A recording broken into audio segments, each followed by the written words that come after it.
मित्रांनो, आपल्या देशामध्ये काय सुरू आहे हेच कळत नाही आहे. एकीकडे दहशतवादी हल्ले होत आहेत काश्मीरमध्ये, संरक्षण मंत्री झिपलॉक करून बसलेले आहेत.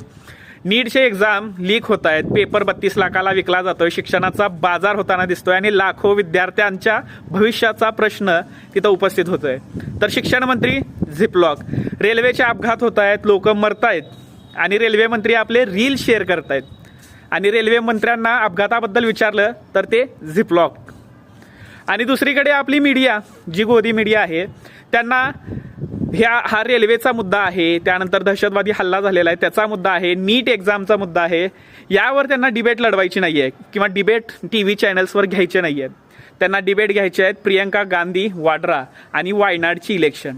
त्यांना मुद्दा बनवायचा आहे की नेपोटिझम राजकारणामध्ये प्रियंका गांधी परिवारवादी कसे काय पुढे येत आहेत. पुन्हा एकदा सामान्य कार्यकर्त्यांना डावलून प्रियंका गांधी यांना उमेदवारी मिळाली.